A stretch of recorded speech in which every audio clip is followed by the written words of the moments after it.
just for now. So once you do manage to get onto NanoHub, you're going to go to this Resources tab, click on Tools, and then under Resources, there is a tool called nanoDDSCAT right here, and this is the one you want, and you can click on the button to launch the tool. Again, like I'll help you guys. If you're having trouble getting into the tool, I'll help you guys in a sec. So this is where I said, so my Java is not quite up to date, so it's giving me an error. So later. You should, yeah.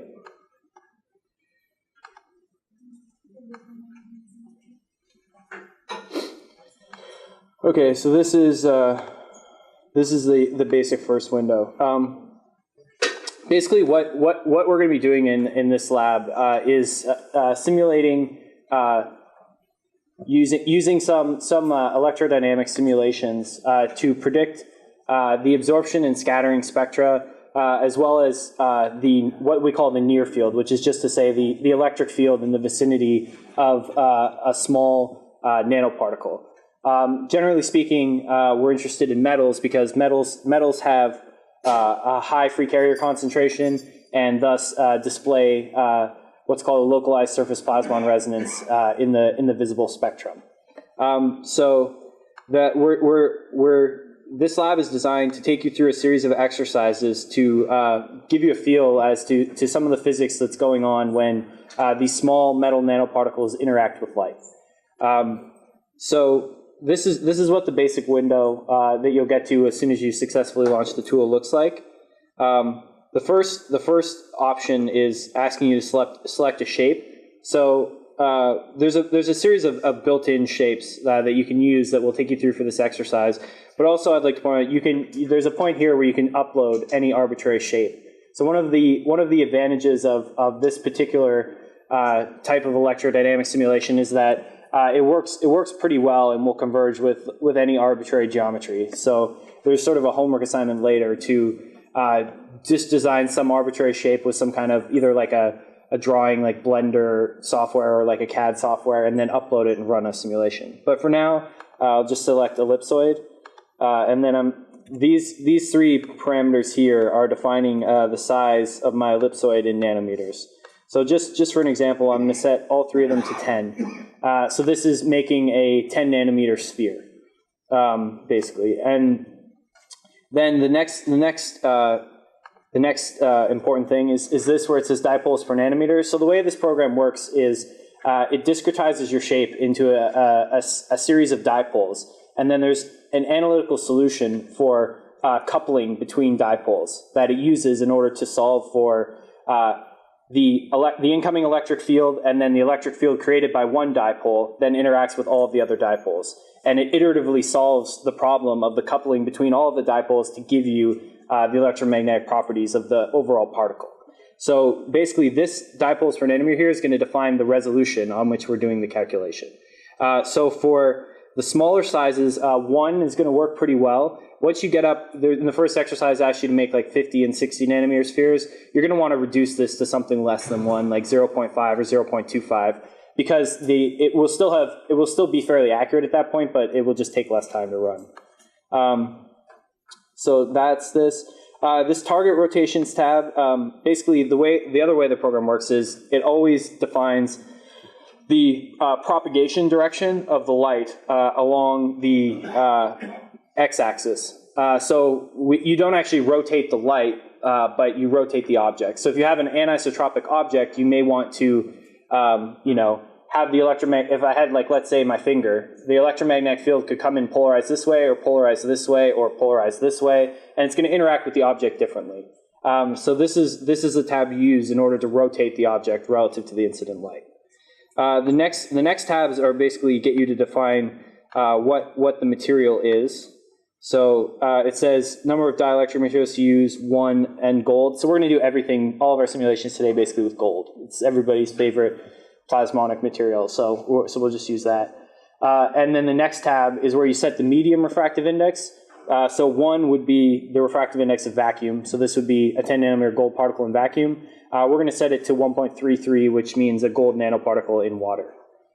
Then you can click next. The next button says spectrum. So this is where you tell it what wavelengths to do the calculation over. So for the purposes of this, it says some things are exercises, but I happen to know that the LSPR resonance of a gold sphere lies somewhere in the ballpark of 530 nanometers. So I'm going to calculate the spectrum between 500 and 600 nanometers in 10 steps. And next, it says define polarizations. For all of our exercises today, you're going to want to click yes to this. If you don't click yes, it's going to average two orthogonal polarizations, so it's like you're exciting your object with unpolarized light. But we're going to do some stuff later where polarization matters. So we're going to just say define yes and then use the default, which is to have the electric field polarized along the y-axis. This next tab basically asks you if you want to calculate the near field, and we're going to want to do that. You can calculate, either the near field itself, or you can calculate the field squared, which will be the intensity. So we're going to calculate the field intensity. Next. This is where it asks you how you want to run the calculation. So basically, through NanoHub, we have set up a very large cluster actually at Purdue for doing large calculations over many wavelengths. But for the exercises that we've given you today, these local, which basically just means running it on one PC, will be perfectly fine. It'll converge in a matter of seconds for these simple calculations. But again, large objects with many dipoles is going to take a very long time, so you're going to want to submit it to the cluster. And then I just click simulate.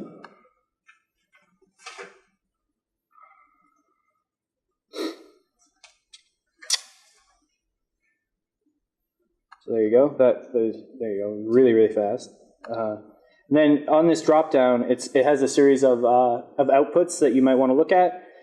Sort of the important ones. So these three up at the top here are the spectra. So you have the extinction, which is simply which is like the total spectra, if you will, like what you would measure if you did a UV vis of a nanoparticle. And then it also has the spectra split based on absorption and scattering. So scattering is just the amount of light that came in, excited a plasmon resonance, and then was re-radiated back out as light. Absorption was the part that wasn't re-radiated; it was just absorbed. So these will be important for the exercises.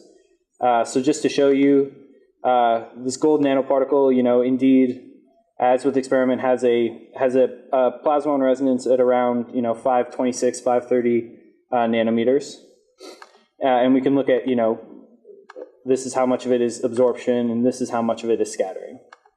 The other important output will be the electric field. So the way that I like to look at this is in the cut planes. It's more clear to me than the just full 3D. So you can see if we look at the cut plane. So the light was polarized. The electric field of the light was polarized along this axis, and we can see that what it created in the metal was a plasmon resonance that has a field that's basically a dipole resonance. So it has this sort of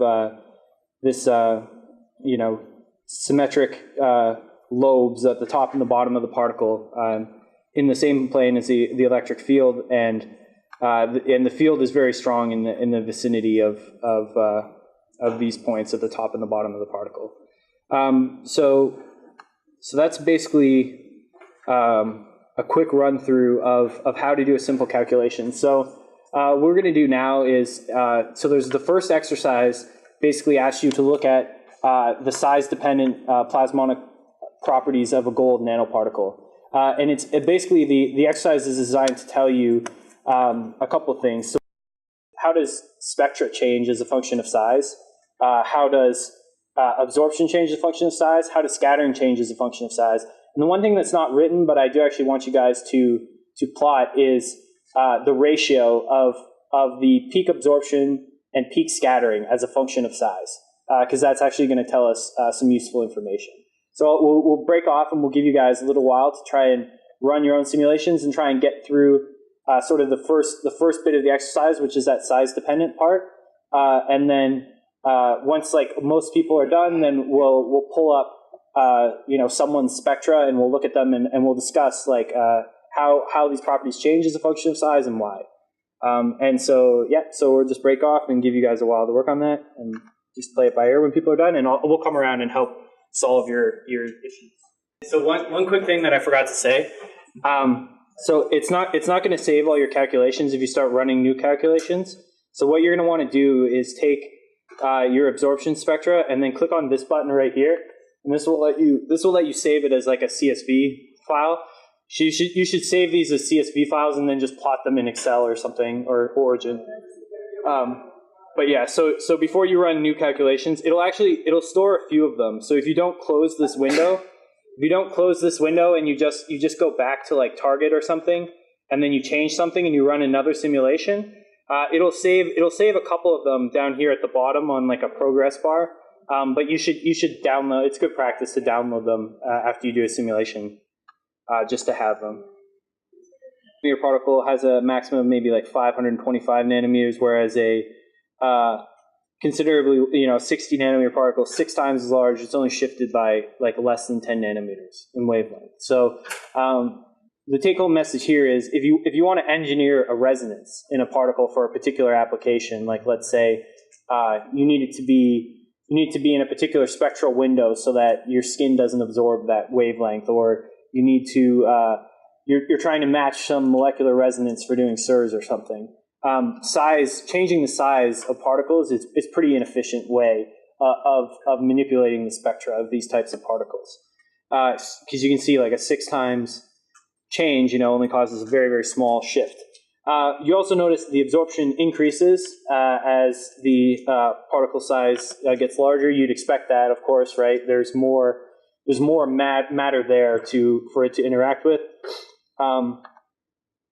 But then if we look at the scattering plots, you see a similar trend. The scattering peaks, generally speaking, track the absorption peaks because, the creation of the plasmon resonance is important to both re-radiation of light as well as the absorption of light. It's at these resonances that the absorption and scattering cross-sections are the highest. But the one thing you notice is that for the very, very small wavelengths, the scattering is essentially zero. It's very, very small. So a very, very small fraction of the light that was absorbed is re-radiated back out as scattering. Whereas for the largest particle, a very significant fraction of that light. And so, sorry, I don't know your name. What's your name? Leanne. Leanne's plotted here the ratio of the two. And you can see that at very small sizes, absorption dominates, really. Most of the energy that is going into the excitation is giving rise to secondary processes in the metals, which is mainly excitations of electrons from lower lying orbitals to higher lying orbitals, and ultimately that energy is lost as heat. Whereas for the larger particles, you get a very substantial amount of scattering. So this is important. Depending on your application, you may want more of one or the other.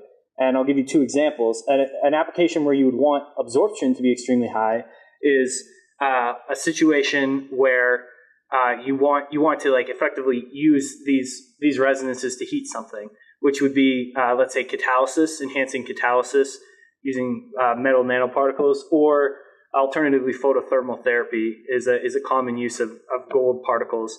And in this case, it relies on the efficient creation of localized heat due to excitation of these plasmon resonances. Whereas if you were doing imaging, for example, these particles, turns out, actually have these are quite substantial scattering cross-sections, so much so that it's actually possible to image individual nanoparticles in what's called a dark field geometry, which is just you come in with light at high incidence angles and you look at all the radiation that gets scattered back along the optical path. In this case, you can actually image individual 60 nanometer gold particles, whereas if you're trying to do that with 10 nanometer gold particles, that would be almost impossible. So people use these sort of as techniques for visualization, both as like markers to put inside cells and do imaging, as well as just measuring them individually because you're interested in their properties. So those are the basic conclusions of section 1. So now we're going to move on to section 2, which we hopefully will have time for at least one group to get through quickly. So for section 2, basically all it asks you to do is to go back to where you have where you specify this ellipsoid and change the diameters of the ellipsoid so that it's anisotropic. And what I mean by this is just make it much longer along one axis than the other two axes. So we're gonna. I think I'd say in the instructions to do 5, 5, 20 or something like that. And then it's in this case, now the object is anisotropic, so now we're going to need to rotate it to excite selectively the long axis and the short axis modes of the rod, and we're going to see what the effect of that is on the absorption and scattering spectra, as well as on the electric field distribution. So follow the instructions, but the target rotation tab is right here on this first page, and that should be all you need. But when you so the outputs that I want for this are the absorption and scattering spectra of the rod this way, and then the rod rotated long ways, and then the electric field distribution. So you can just for example like screenshot one of these cut planes. Oh, so the other point I'll mention is that sometimes the yeah, so you have to either clear down here one of them before you graph it, or alternatively you can just close and reopen your browser window in order to only show one of them and not show an overlay of the two. But yeah, so just a screenshot image of this electric field, and then the absorption and scattering spectra of the rod, and then the rotated rod. You don't have to. I don't think we have enough time to do the aspect ratio thing, so just ignore the aspect ratio thing and just try to get the scattering spectra so that you get one spectra where you're exciting the rod with the electric field on the short axis, and then one where you're exciting it along the long axis. So that's the point of this, and we'll see how the scattering and absorption properties change, as well as the spectra change as a function of the shape. You should also increase the spectral window that you're looking at, especially when you're expecting long. Oh yeah, so yeah, you're going to want to do 500 to 1,000 for both of these. 500 nanometers to 1,000 nanometers.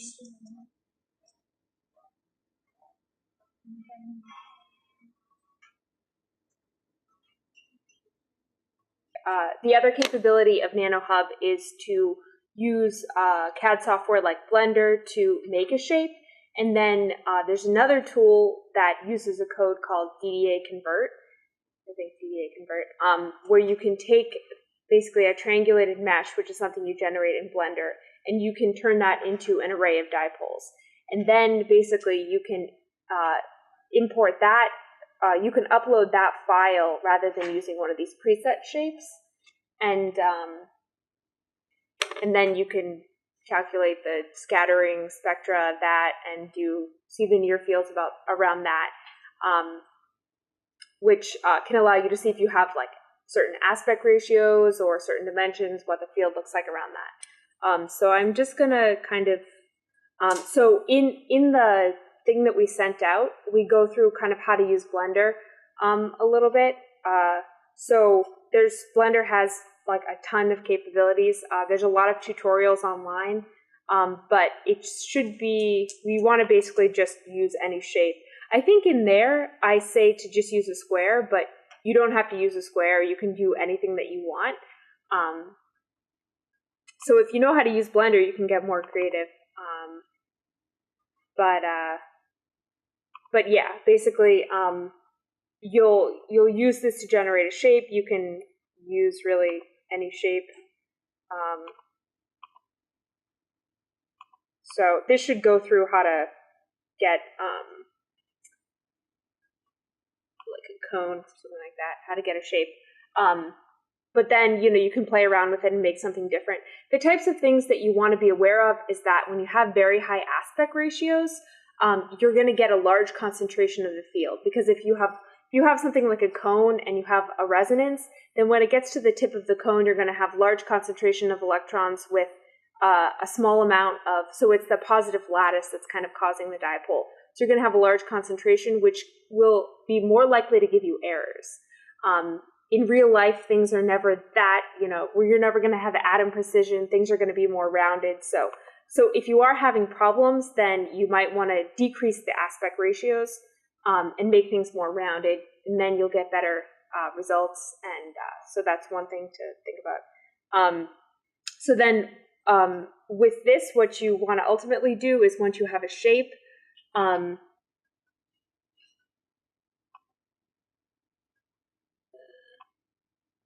this has to be a triangulated mesh. So you just want to, and it goes through how to do this, you just want to triangulate that. And then make sure that it looks like that. So then you can export this as you want a .obj file.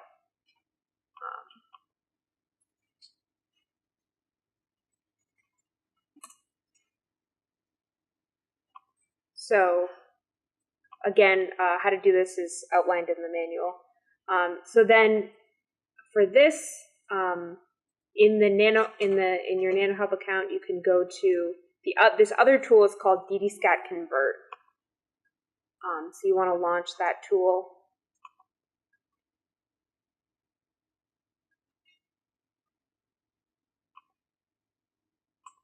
And I still don't have Java. I'm just going through the uploading a tool through Blender. So then you want to upload, and you'll get a pop-up, and then you can choose file. So I have the OBJ file on my desktop.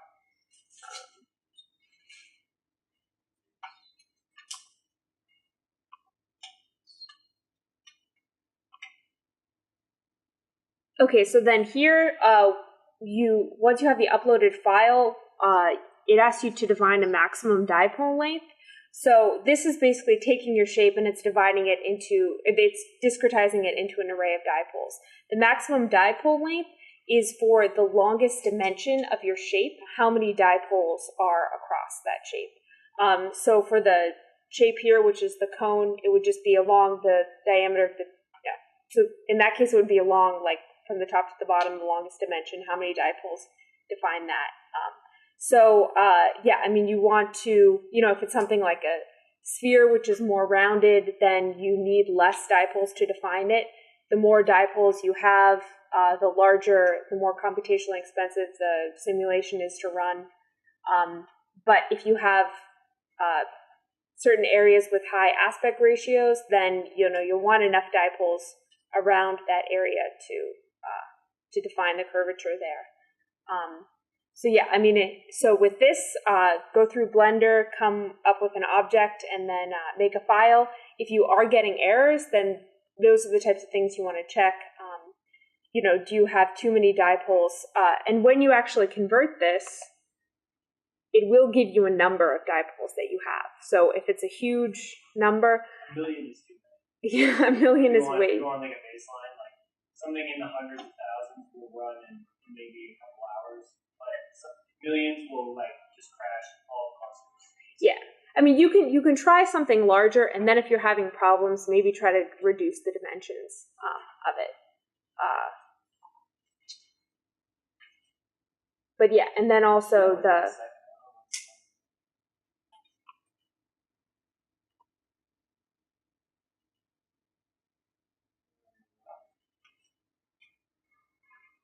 plus, you probably want to click that display 3 output of conversion because it'll plot your object as a whole bunch of dipoles. You can make sure that your object looks the same and you didn't make some kind of error when you were saving the file.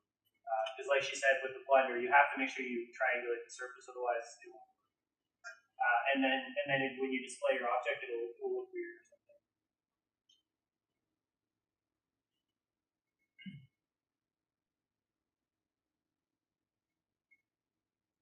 I'm going to let it go for another second.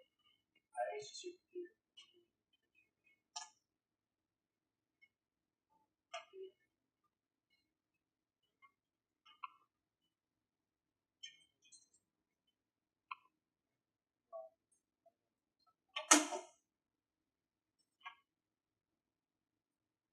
Try it. It's just a lot of that. It's 24,000. Yeah, so that would run. That would take a couple hours. So the only other thing I'll say is on that window where it told you to run it virtually local, you wanna not use that option. Basically, when you try to run your own object, if it's a lot of dipoles, send it to the cluster and use the cluster option. So can you open that for a second? Open the DDSCAT tool. Okay. Yeah. So then this is the file that you get. Which you'll upload into. When you choose a shape, you can upload this instead. So just to show you guys quickly. And then you define dipoles per nanometer. You already have the number of dipoles, so the number of dipoles per nanometer will define the real dimensions of your shape. So that's to say, if you had your longest axis and you said, I want 50 dipoles along that longest axis, and then you set your dipole spacing to 1 dipole per nanometer, then your object will be 50 nanometers long.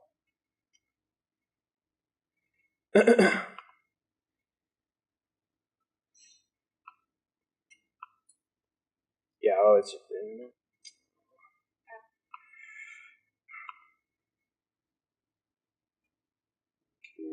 let me just one quick. Come on. So the upload custom shape is right here, and you just say upload, and then just upload the shapefile you just generated. Again, like we just said about the dipole spacing. But again, the most important thing is going to be when you get to this process tab, instead of virtual local, you want remote parallel, because that'll send it to the cluster and it'll go much faster. Like if you had like, let's say 500,000 dipoles and you submitted that locally with like 20 wavelengths, that would take you like weeks or something. It would take a very long time. So you want to send it to the cluster to make it go faster. Yeah, and please don't murder the cluster by sending like millions and millions of dipoles. Yeah, you should probably try to keep it around. Yeah, and I wouldn't do more than probably below 200,000, and I wouldn't do like more than maybe 20 wavelengths is probably like a good number. Like 20 wavelengths with like in the ballpark of like 100,000 dipoles would be okay. That won't murder the cluster. So yeah, so that's it for this week.